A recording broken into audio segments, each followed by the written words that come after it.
Gloire à ton nom, Seigneur. Amen. Amen. Nous sommes en train de voir un merveilleux thème intitulé La vie éternelle. Et dans ce thème-là, le Seigneur est en train de nous parler de beaucoup de choses. La première partie de ce thème, nous avons vu pourquoi la vie éternelle. Pourquoi parler de la vie éternelle. Et nous avons compris que la vie éternelle nous épargne de la perdition. Il y a deux chemins, il y a deux portes.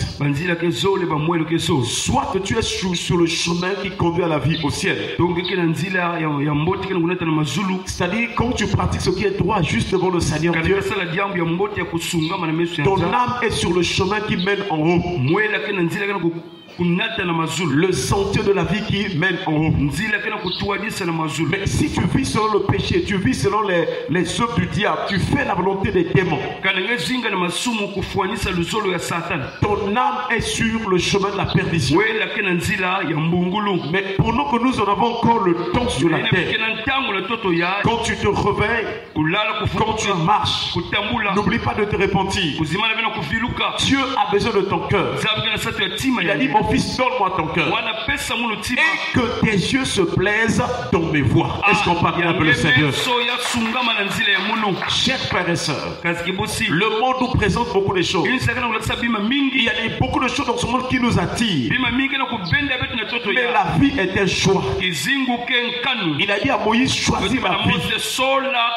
Et le signe que tu as choisi la vie, c'est d'aimer l'Éternel ton Dieu. Le signe que tu as choisi la vie, c'est de t'attacher à l'Éternel. Le signe que tu as choisi la vie, c'est d'obéir à sa voix. Est-ce qu'on parle avec le Seigneur? Et nous sommes en train de voir donc pourquoi les hommes, malgré que Dieu est en train de prêcher, de parler du royaume des cieux, du ciel, pourquoi les hommes ont toujours tendance à aller vers sur le chemin de la perdition? Dieu est en train de permettre plusieurs moyens pour que la parole de Dieu, l'évangile, la bonne nouvelle parvienne à tous les hommes. Et l'un des derniers signes qui prouve que Jésus est là ou bien c'est la fin. Le Seigneur avait donné ce signe. Il dit, cette bonne nouvelle du royaume sera prêchée partout dans le monde entier. Et ensuite viendra la fin. Chers frères et sœurs, la fin est proche.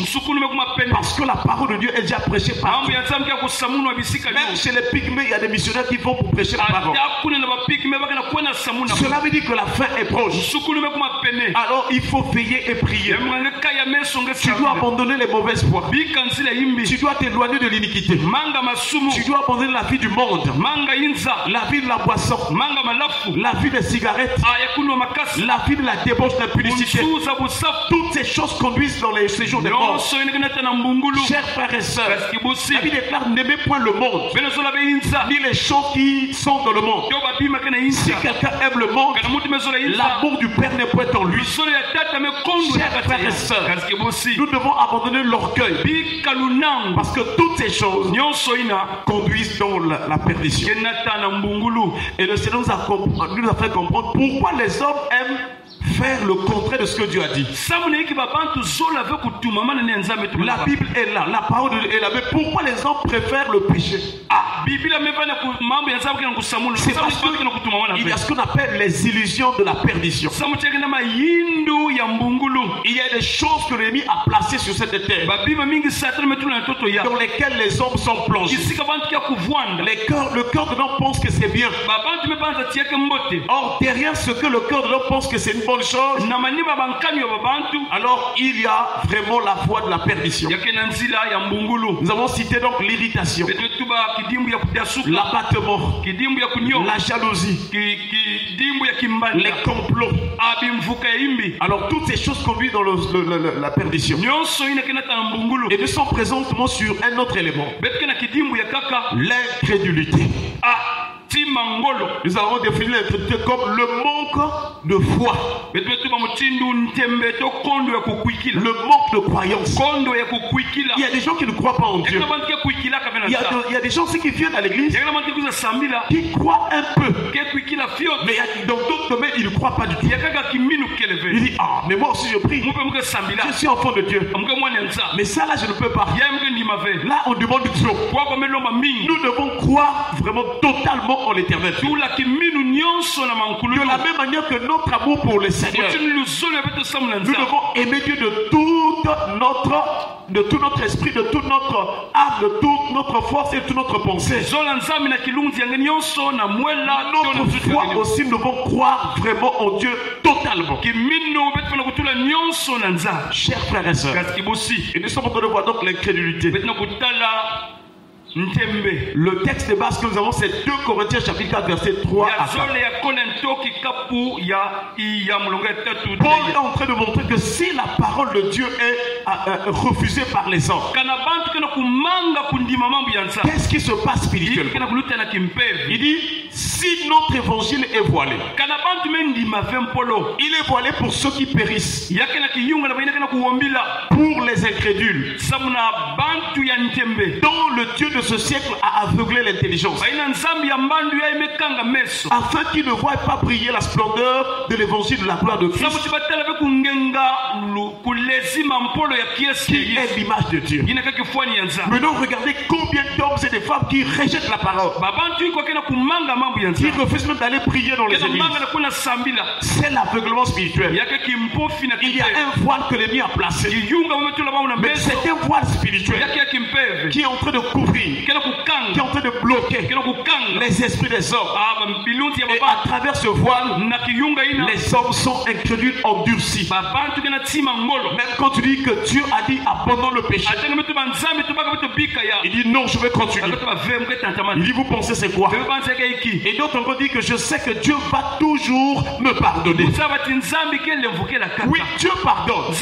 Mais si tu continues à vivre volontairement dans le péché, il arrive des moments où Dieu dit non, il ne pardonne plus. Le roi Saoul était roi en Israël. Dieu l'avait oint au travers du prophète Samuel. Et quand il est devenu roi, à la vue de la gloire qu'il avait, à la vue des privilèges qu'il avait, il a commencé à désobéir à la parole de Dieu. Parole que le prophète Samuel donnait. Lui, le roi Saoul, commençait à refuser. On lui dit de faire telle chose. Lui, il fait le contraire. Il se disait que non, je suis déjà oint. Oh, Dieu va toujours pardonner. Mais il est arrivé un temps. Alors Dieu a dit au prophète Samuel, je me suis choisi un autre homme et j'ai rejeté Saoul. Pour Samuel, c'était vraiment... Il avait mal au cœur. Et Samuel est rentré de la prière. Toute la nuit, Samuel est en train de prier pour supplier Dieu. Ah Seigneur, pardonne, sois apaisé vis-à-vis de Saoul. Et le Seigneur Dieu, il dit à Samuel, ne cesseras-tu pas de prier pour cet homme? Je l'ai déjà rejeté. Est-ce qu'on peut acclamer le Seigneur? Physiquement, Saoul était toujours roi. Il avait des gens qui lui obéissaient. Mais spirituellement, Dieu l'avait rejeté à cause de la désobéissance. Donc, il y a des gens qui pensent que Dieu est toujours avec eux. Ils continuent à faire des bêtises. Dieu va toujours pardonner. Mais spirituellement, Dieu a rejeté. Alléluia. Parce que Dieu connaît les intentions des cœurs. Deux personnes peuvent pécher de la même manière. L'un peut pardonner et l'autre non. Parce que Dieu tient aussi compte des pensées, des motivations, des avertissements qu'il a donnés. Alléluia. C'est vrai que sa miséricorde dure à toujours. Mais nous ne devons pas volontairement vivre dans le péché sous prétexte que Dieu va nous pardonner. Non, chers frères et sœurs, nous devons nous repentir. Et donc dans le texte que nous venons de lire, il y a 2 choses qui nous attirent nos regards. L'apôtre Paul dit pour les Écritures, dont le Dieu de ce siècle a aveuglé l'intelligence. Donc si les gens se maintiennent dans la vie de péché, si les hommes sont méchants, c'est parce que leur intelligence est aveuglée spirituellement par le diable. Mais ils ne s'en rendent pas compte. Voilà pourquoi c'est important de venir à l'église, d'écouter la parole de Dieu. C'est seulement la parole de Dieu qui peut mettre en lumière les défauts, les caractères que nous avons. Ce n'est que la parole de Dieu qui peut te dire que là c'est mauvais, alors tu dois quitter, c'est une vie mauvaise, il faut quitter. Ce n'est que la parole de Dieu qui peut vraiment susciter en toi la foi pour que tu abandonnes la vie de péché pour suivre Jésus-Christ. Est-ce qu'on peut acclamer le Seigneur? Ils ont vu qu'est-ce que veut dire aveugler. Aveugler veut dire rendre aveugle. L'aveuglement ou aveugler veut dire aussi priver une personne de jugement. La personne n'a plus la capacité de faire un bon jugement que ça c'est bon. C'est quand la personne n'a plus de discernement. Elle ne discerne plus ce qui est bien de ce qui est mal. Remarquez ceux qui boivent, ceux qui sont dans les boissons et ils confondent. Ce qui est mauvais, c'est ce qu'il fait. Ce qui est bien, c'est ce qu'il ne fait pas. Parce qu'il y a l'aveuglement qui est rentré. Chers frères et sœurs, aveugler veut dire aussi troubler ou bien égarer une personne.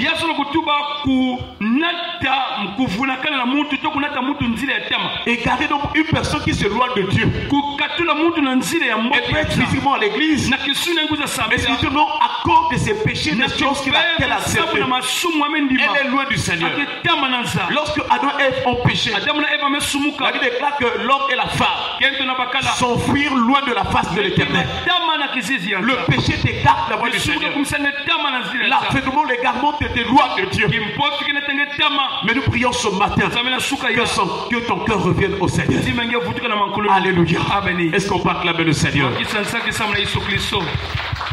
Égarer veut dire aussi mettre hors du bon chemin. Il y a un bon chemin. C'est le chemin de la vérité. C'est le chemin de la droiture. Le chemin où le cœur est en train de pratiquer l'amour véritable. Mais il y a aussi un mauvais chemin. C'est là où on pratique le péché.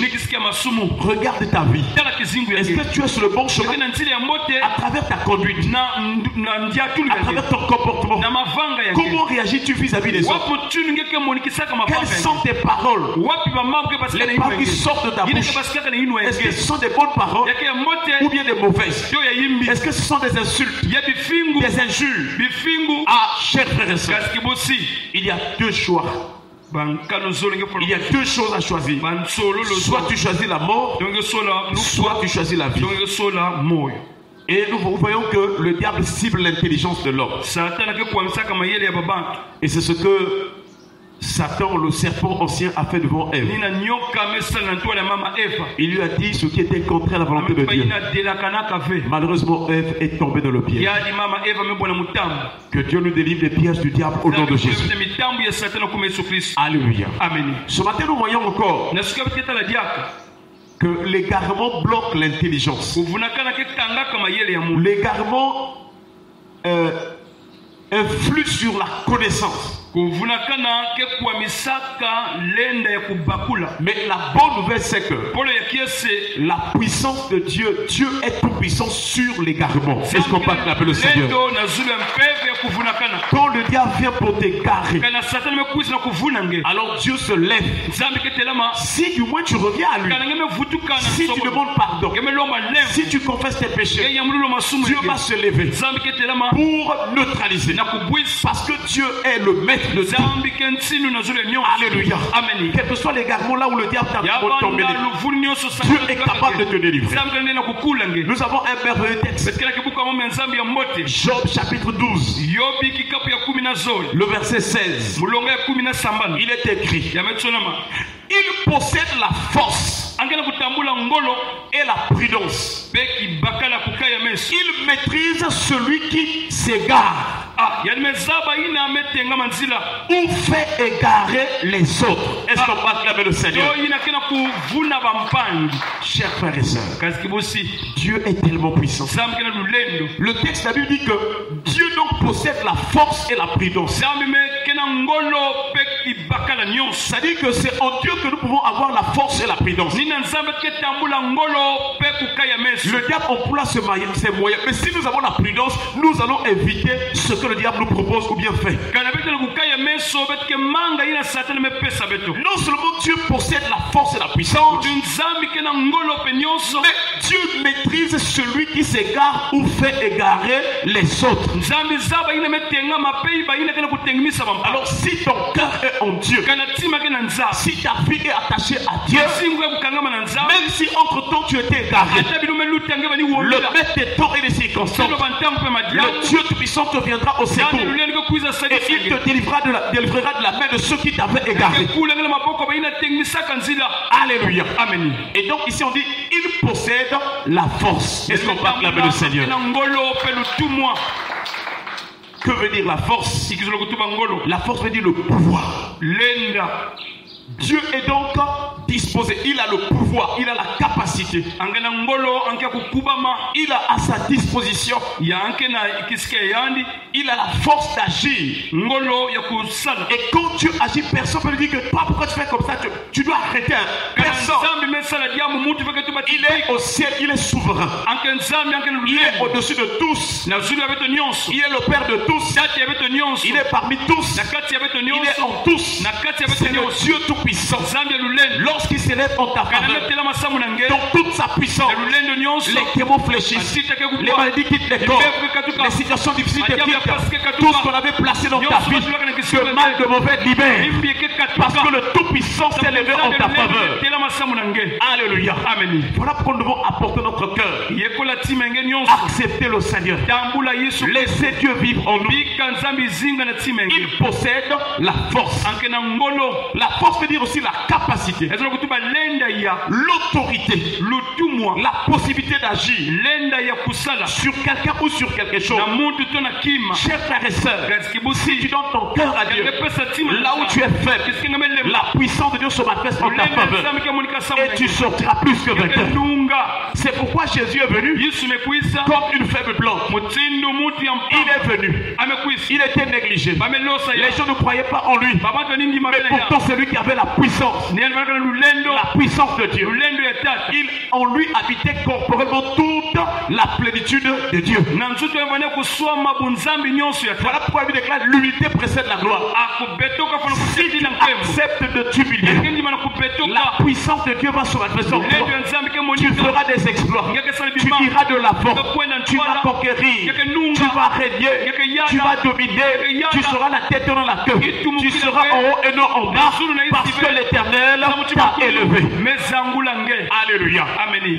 Que le Seigneur nous donne la force ce matin, là où nous étions faibles, qu'il nous donne la force de dominer sur l'ennemi, la force de marcher, la force de parler, la force d'agir en bien, la force de faire la volonté de Dieu, la force de persévérer dans la vérité jusqu'à la fin. Que le Seigneur soit avec nous, que notre cœur soit attaché à lui, et que lui qui possède la force, qui te donne la force là où tu étais faible, que ton esprit reçoive la force, que ton âme reçoive la force, que ton corps reçoive la force, et que tu sois plus que vainqueur au nom de Jésus. Baissons les têtes dans la prière. Nous allons remercier le Seigneur pour sa parole. Et